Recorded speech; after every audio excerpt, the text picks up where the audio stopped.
much for being on the Spark podcast, TV, You are whatever it so is. welcome. Excited to be here. I've loved following everything you guys have been doing. I'm an avid watcher. Amazing. I love to hear that. So let's tell the people at home what it is you bloody do. I'm an online stalker of yours from way back as well. And I'm devastated that I'm over in WA at the moment and can't come to Belle events, but you do more than that. So why don't we start with what it is you actually do? There's no non-wanky way of introducing yourself, I've discovered after doing it many times. So I'm just going to say all the things. I love it. I'm here for it. Here for the wankiness. Do it. It's so wanky. Or when someone else, when you go to events and someone else reads your bio while you walk on stage and you're like, dry in your mouth. So bad.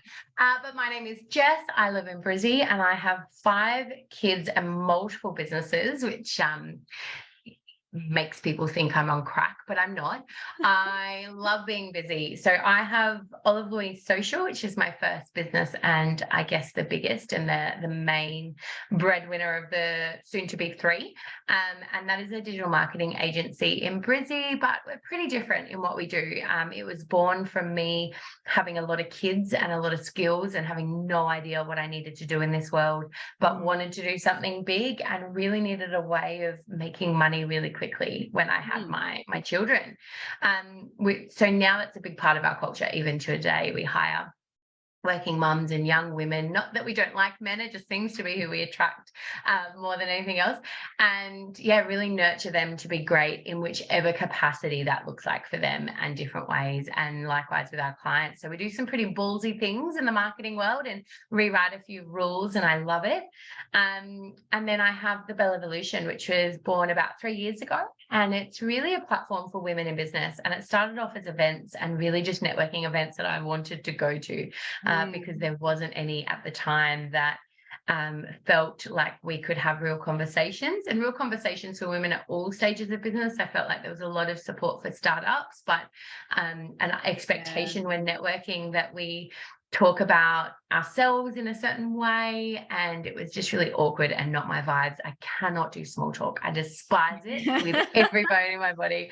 I created a group of parties, and it's grown into a bit of a beast now with events in different states and a membership and a mastermind group. And soon we're in the process of building another arm of that, which will be support for schools and young people wanting to figure out where their place is in the world and the confidence and resilience and the thinking that needs to come with that. So keeps me out of trouble.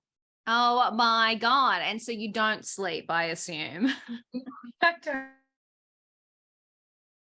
Craving it a little bit more. Baby number 5 was definitely the straw that broke the camel's back. But I've always baby loved number 5. Hold up a second. So you also have 5 small businesses on the side. So I do. I have 5 little dictators. Yeah, it's a lot. It is a lot. I think honestly, it never felt like a lot. Like people would always say to me, "Oh, you do so much," and I'm like, "Wow, you must do so little." Like I didn't feel a lot. But baby number 5 has definitely been big. But in full transparency, my husband's home doing the kid and the business juggle with me too. So it's definitely not the same as, when he wasn't home, which was the first part of my journey. But yeah, it is a lot. But I always find it so funny. I'm going on a wormhole here, but people's reaction to that, like when I worked in my corporate job, if a guy had a baby and came back to work, everyone wouldn't be like, "Oh my God, you're so inspiring." Like, full well that his wife is home and has his stuff handled.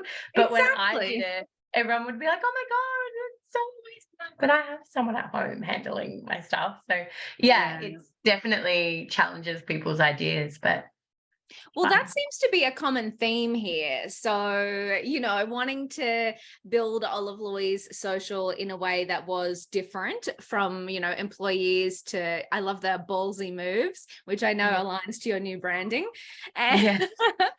And but even the Belle events, right? Like creating something that you wanted to go to that didn't exist. So doing things differently and carving your own path kind of seems to be like your North Star for all of these things. It really does. It's so funny you word it like that, because it's something I've really come front to mind for me lately. Like as a young kid, even into my teenage and early adult years, I was always so uncomfortable not doing what felt authentic to me, whether it was what I was wearing when I was trying to copy what was cool, or going out and drinking when everyone thought that was cool, but really had no idea how to figure out what I wanted to do, and didn't have role models or conversations in that space at all. Yeah. And now going through motherhood, and the way motherhood looks for me is so different. Like, I love my kids, but I really don't like spending a lot of time with them. I'm not that mum. Like, I Yeah. don't feel the need to cut sandwiches into shapes to put them in their lunchbox. Like, everything that my generation told me motherhood was, I made me grossly unhappy. And it felt really hard at the time to find the way of finding what motherhood looked for me, and even business. And I hated the idea of being a feminist. Feminists to me were very whingy and complaining, and I didn't understand a lot of the tools. But there was this real moment of realizing I just carry business differently as a woman, and I carry the mental load differently. And I want to have a business where I can love my people, and HR books not tell me it's wrong, or that, I have to think with this really compartmentalized idea of emotions behind business. I need to figure out what this looks like for me. And it didn't come from a place of, I'm going to pave the way and change the world. It came out of a place of desperation to figure out my own survival method. And from there, I do use my story to try to help others, I guess. And it seems like a really gross thing to say. As I said, a bit of vomit comes up, but I found myself in a space where people were watching my story saying, oh, you've got your life together and it's so inspiring. And I thought, if that is what you're getting from my Instagram, I'm doing the wrong thing. Like, it is not that way at all. And so a year and a half ago, January 2022, I committed to sharing my whole life, in hopes of starting some conversations around just what does motherhood look for you? What does work look like for you? What does everything look for you? And really just for my daughter's friends, because they were the one who made me TikTok famous. But I thought, hey, if they're watching me tackle life, it's better than probably everything else they're watching on TikTok. And it just kind of took off from there. I'd love to show it was this really inspiring decision I'm going to highlight these issues, but it wasn't. It was just desperation and sharing it for, just to kind of have a fair representation as opposed to a highlights reel. Well, and I love that as well, because I was going to ask you, like, if we're all sitting here going, holy crap, life, business, motherhood, it isn't all happening how I planned it to happen, and I'm feeling totally stuck. I was going to ask, did you go through a process? Was this organic? Did you ask yourself some hard questions? Like, how did you actually get to the place where you're like, nah, I'm going to make this work for me. I'm going to, show this warts and all. Were there a few hard questions? What happened? Yeah, I have a few actual exercises that I did, and I didn't get these from anywhere. It was just what was in my head. But when I had baby number 4, and I can remember saying to my husband, who was still working his 9 till 5 at the time, like, how are we going to do this? Because I had baby 3 through the business. I went to prospect meetings, breastfeeding. He sat on my lap for 8 hours a day while I did the thing, and it was not a vibe. Like, I survived it, and I'm so proud of what I did, and I did it because I didn't have another option. And anyone listening out there, you are capable of doing that too.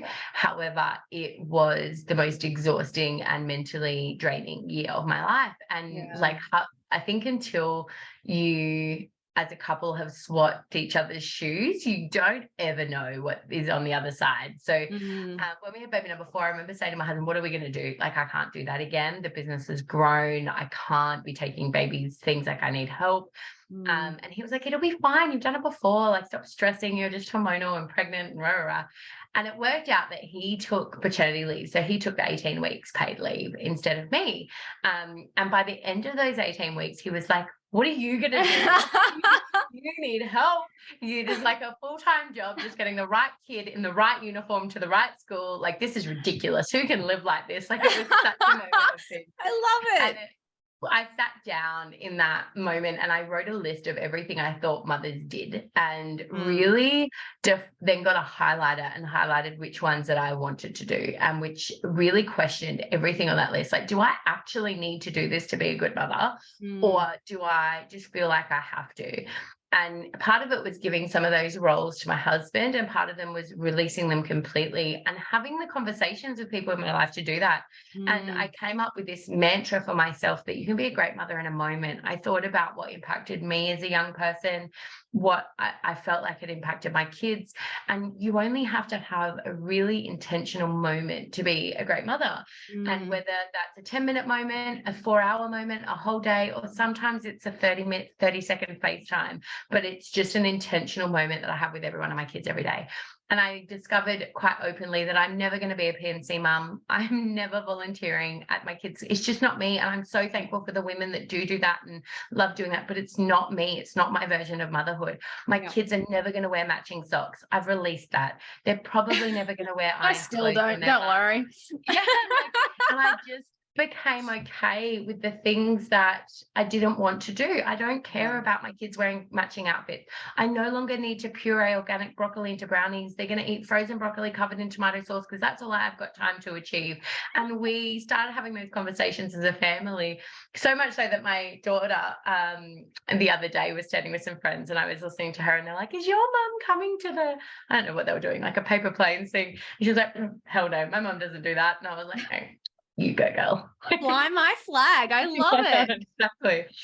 So that was a really big thing. And then the other thing that I did was I have this terminology around glass balls. So when you're juggling all the balls, and there are seasons of life where I'm great at juggling them all. And there's other seasons where a few of those have to drop, which are the ones that I never make sure I drop. And I have 3 for my family, as me as a wife and a mother, 3 for myself and my personal care and environment, and 3 for my business. And they are just, come rain, hail or shine, those 3 glass balls are things that never go without my full attention. And that sounds like a really straightforward thing, but I can promise you when you're juggling all the balls, it is probably the ones you should be most careful with that you normally drop. So that was another thing that I did, and they're written on the wall in front of me, and they're a constant reminder of what I need to do, and I reassess them constantly. I love that so much, because that's just such a powerful exercise for, I'm sure everyone's been in the situation where there are so many things on your to-do list that you're looking at it and you're like, I can't even pick one. Like, I can't even prioritize. I'm so overwhelmed. I don't even know where to start. But when you actually have a vision for your life and those non-negotiables, it actually helps you prioritize as well, and kind of go, well, actually 3 of those things on my to-do list fall into that category. So whatever else I do today, those are the 3 things that are getting done. Everything else is a bit of a bonus. So it's actually such a great way to prioritize life as well, if you can actually have that conversation with yourself about what you find important. Yeah, absolutely. And I think there's a set of skills as well. Like I can remember looking at other people early in my entrepreneurship journey thinking, oh, they're just lucky and they've got this. But then realizing that it's really just a giant puzzle piece. And if you keep putting the pieces together, you're going to figure it out. Yeah. And the skills that make me think they're lucky, I could go and learn. Like you can learn resilience, you can learn confidence, you can learn productivity is probably my biggest rant. And not just anyone wanting to do motherhood and business, just anyone. Like you've got to learn to be able to do more in the day than the average person. And just going and learning these things was the thing. It's not you're confident or you're not, or you're resilient or you're not, or you're a good speaker or you're not. Go to work and learn them. And that process, I think, helped me identify those things that I needed. And I went to work and I learned a lot about them. And I'm still learning. I would love to tell you that I've got it all together, but spoiler. No, spoiler. So have you always been a business owner, or was there a career journey before this? What got you to this point? Yeah, again, I'd love to tell you that's a really inspiring story, but it's total desperation. No, I wasn't. I always was a leader, like from grade 6 when I was school leaders all the way through to school.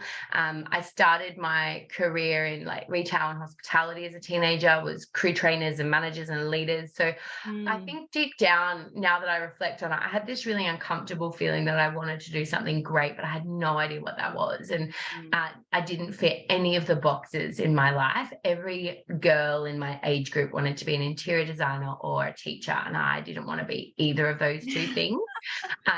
And there was no examples, no conversations in my space. And my husband was the first one who said to me, you should be a business owner.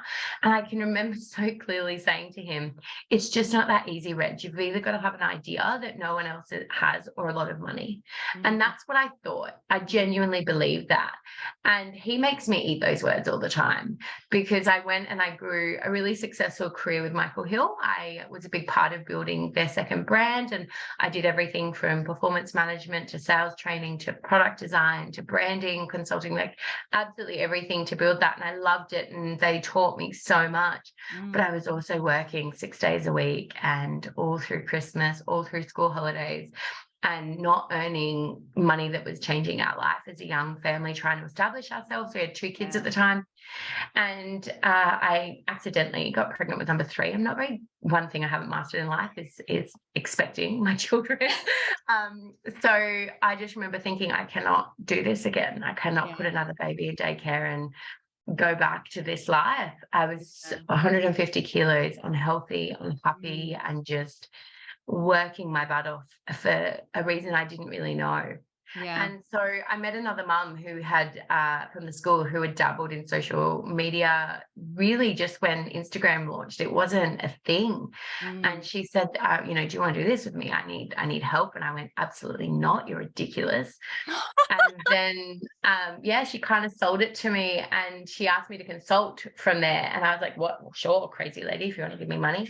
And it soon hit me that I actually did have some skills and I could actually make a bit of money. And the aim at that point was only just to fund my maternity leave.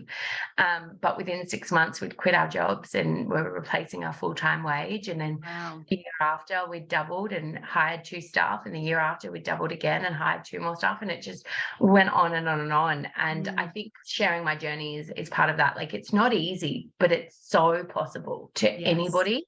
And I think that we just don't have those conversations around entrepreneurship and what being an entrepreneur can look like, particularly for women. I think it's so intimidating and scary to think about starting a business, but I'm so grateful for that opportunity that this other mum at school gave me. And she went off and had her family, and I took over the business about 4 years ago by myself. But it's part of Belle. Like, it's so possible. There's nothing about business that isn't hard. It's just mindset is hard. And when you have those conversations and can be prepared for what's coming, do it as a community and surround yourself with people who get it at that level. Really exciting things happen. Yeah, and I love that you said that your initial reaction was no.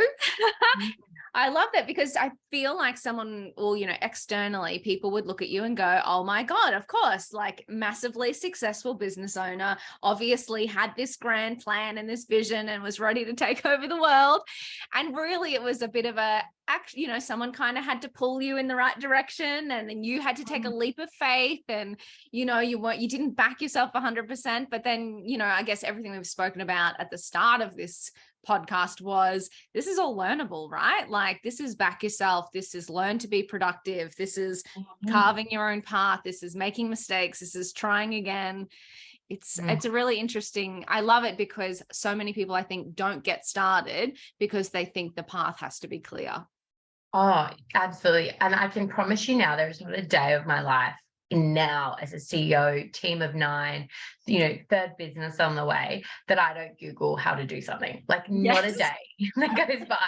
This morning I was literally Googling, I can't even remember what it was, but it was something to do with my trust and what I'm supposed to be doing with that. Yeah. Like, it is genuinely a learning curve. And it's been really interesting. My 3rd business, I have a business partner, and we're in the infancy of that. And watching her go through that as a first-time business owner, and it's just been this real art of, when do I scoop her up and tell her what the end is going to be, and when do I let her feel these things? Because I think there is a process there. And the biggest piece, game-changing move, I think, that for me was, I'm not very good at being vulnerable, despite what I put out on my socials all the time.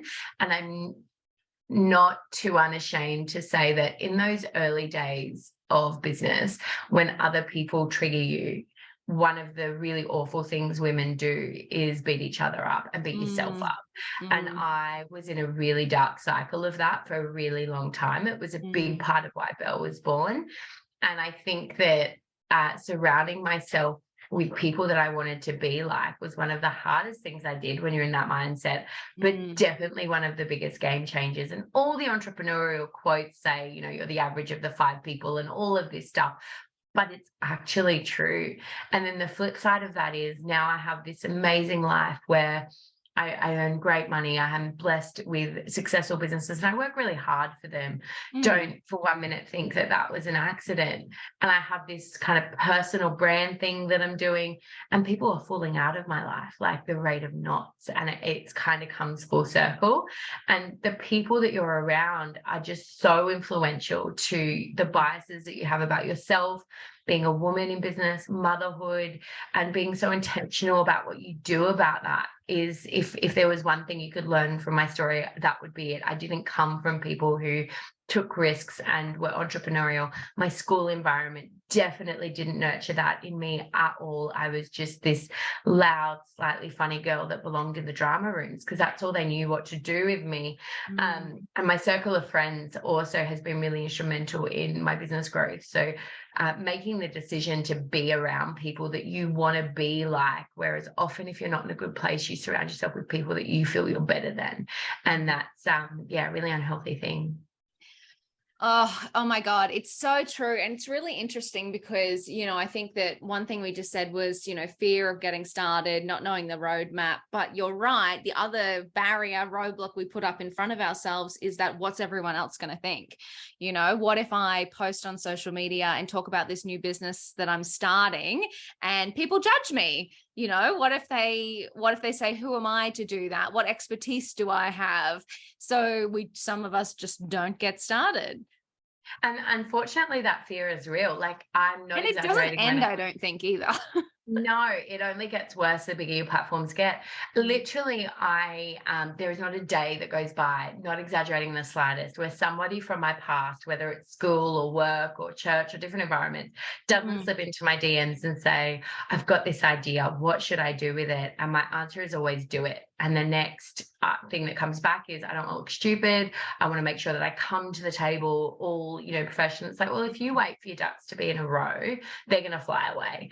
And if you want to die thinking I was afraid of what this group of people thought, I'd be more scared of dying without trying. And that's such a cliche thing that's on a t-shirt somewhere, I'm sure, but it's really true. And I think that, I'm not saying it's not easy, but the people who haven't stayed with me on this journey never wanted the best for me. They were surrounding themselves with people who they felt they were better than. And that's just a sick thing that particularly women do. You want to feel like you're the funniest out of your friends or the most successful. You've got to give yourself the most. You don't actively put yourself in the circle where you view yourself as the smallest. And that's exactly what you should do to grow. And if people are falling out of your life or judging what you're putting out there, they never wanted the best for you. But that doesn't make it easy. There is not a day that goes by that I don't dry reach at my TikTok. Like, thousands and I millions love of your people TikTok. watching these videos, and I'm going, oh, Jess, you are such an idiot. And I worry all the time. I've got a digital marketing agency, but I am a creative numpty. Like, I cannot edit a TikTok video to save my life. The text always has a grammar mistake, and I think people are going to look at this and think, oh, Lily's socials are fraud, but I'm not the one who obviously does the stuff. And so all of those feelings are real, not to say they're not, but you just kind of have to ask yourself what's worse, to live a life according to what those people want for you or something that could be great. And even if you try it and it fails, you're never worse off. You always think, well, I learned this, I did this. And as these things bamble out of my mouth, I also know it's so much easier said than done, but it's true. It's really true when you're on the other side of it.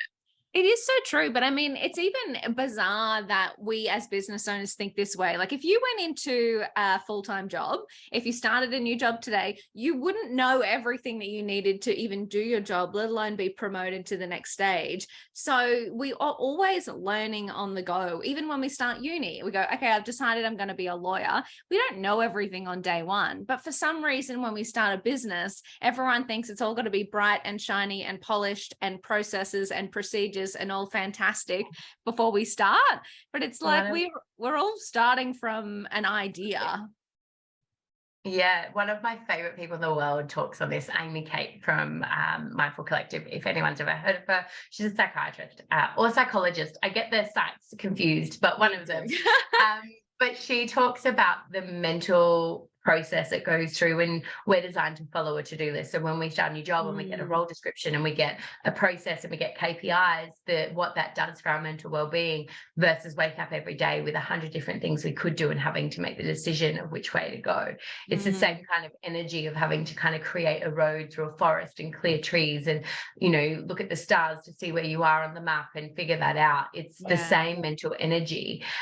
We don't have a roadmap built for us. So I think these fears are real. And I think a lot of the business resources out there say, oh, you know, mindset, just get over it. Like it's a thing. That is a real feeling and it's a real process.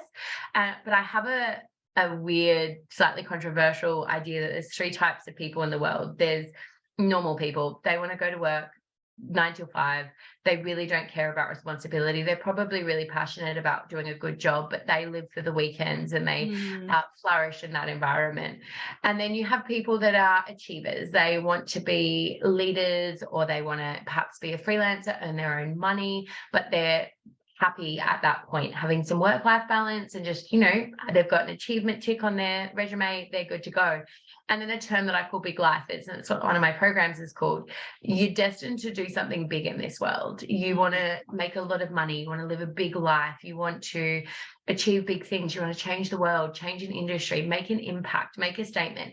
And if you are a big lifer, you will always be unfulfilled doing anything else. You feel like other people don't get you. It feels like you don't enjoy conversations with the other 2 categories. You're all consumed by this thing that you have to do, even if you don't know what it is.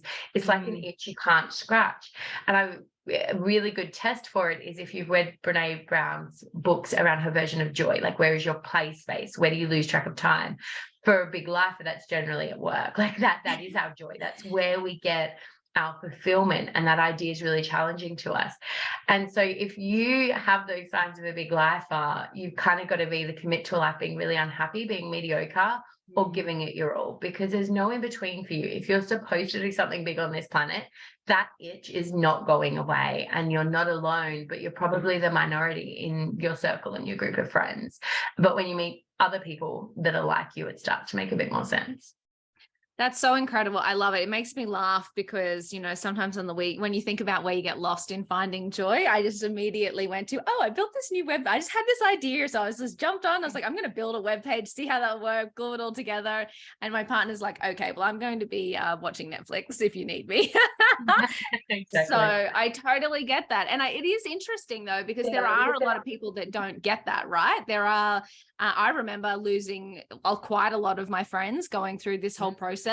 And even now it's funny, like my therapist once said to me, you know, do you have close friends? And I was like, well, I don't really want them. I'm like, I've got my business chicks and they like get what I'm trying to achieve and all that. And she's like, okay, well, so I kind of get it, right? Like not everyone is for you, and you have to find your people that are going to support what it is you want to achieve in life. I love that. I love it so much. All right. One last big one for you. Women in business. So we've talked a lot about, you know, the just getting started. A lot of people that listen to this podcast are in the thick of it. They're right in the trenches, and they might be asking themselves why the fuck they actually chose this path. Aren't we all? Yeah, totally. As you reflect on your business journey, are there any things that really, you know, that you've learned, any big lessons you've learned that you'd love to impart that wisdom on others, or any advice for anyone who's struggling to get through the day? Oh gosh, that is a lot. There's so many It's things. a long list. It's a long list. There's so many things like that. But I would say a couple of really big things. I think the biggest one is, and I almost hate that this is going to come out of my mouth, but your mindset. And I was so put off by looking at my mindset or learning about my mindset, because every resource I found was really woo-woo, and there is Yeah. not a woo-woo bone in my body. I have never manifested anything.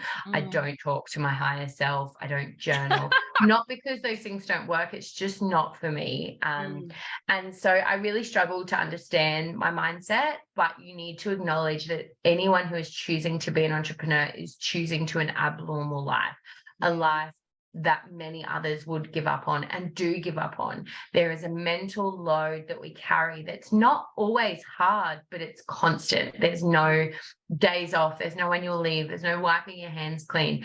And you have to learn how to look after your mindset. Otherwise, you will start to hate the journey, and chances are become quite an intolerable person in that process. And my business at 8 years would be in such a different place that if I didn't waste about 3 years stuck in that hole, being too stubborn to accept any sort of help around that. So mindset is a really big one. Learn what you need to do to stay healthy. If you're in the thick of it, the biggest thing that I make up this terminology, so I don't know what others would call it, but we all think that business growth does this, or if you're listening, like it's an up and down mountain or a diagonal line that goes up, but it's not. I actually liken it to a bunch of bubbles. And so when you're growing your business and you grow it and grow it, your bubble's getting bigger and bigger, and it feels like it's about to pop, and you feel like you've got not an inch more to give, and you are at capacity, and everything in your body tells you to take a step back, to rest, and your bubble goes down again. But the answer in that season is not to take a step back, is to keep going. And then you reach the next threshold where you can hire a staff member, you can build the program, you can outsource, whatever that looks like in your business model, and your bubble gets really small again. You've got a bit of space, and you live in that season and you rest, and then the bubble's going to get bigger again and bigger and bigger, and you're almost going to pop. But at that moment, don't go backwards, keep going forwards. Otherwise, you're going to sit with a business that goes up and down like a bubble, inflating and deflating all the time. But you've got to push through that little bit.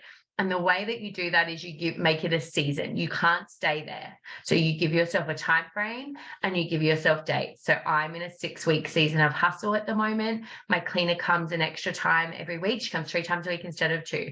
I have real conversations with my husband. Yo, bro, I am tapping out. There's some long days in the office, outside, the kids, and what I need to do. Don't book me for anything. There's nothing extra happening.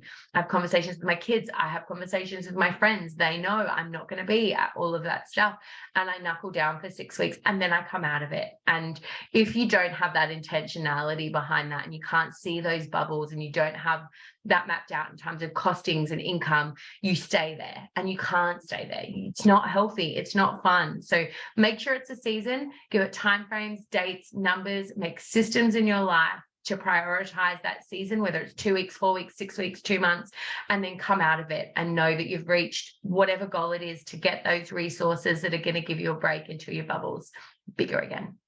I hope that makes sense. There's normally pictures. It makes more sense with pictures. I love it. No, I have never heard somebody explain it like bubbles. You're right. Every Instagram tile is like a roller coaster or a zigzag or a whatever, or a ball of wool going all over the place. But you are right. It's that like resistance, that, oh God, this is not good. This is not really, everything's about to break.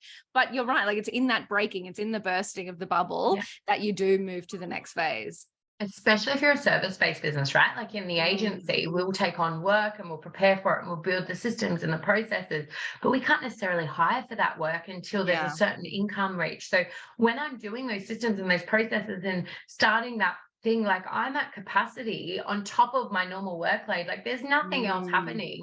So then I can hire for it, and my bubbles are automatically smaller and my cash flow is higher. So I can make other systems like that. And it's a similar bubble in e-commerce, but in service, you feel it more because often it's you that's actually got to get your hands dirty and do that work. So just make it a season is the biggest thing. Commit to 6 weeks of hell. Even if you don't want to, you can do anything for 6 weeks, anything. You can starve, go without water and light. There's nothing you cannot do for 6 weeks. So if you're in a season of growth, commit to it, push forward, but don't stay there.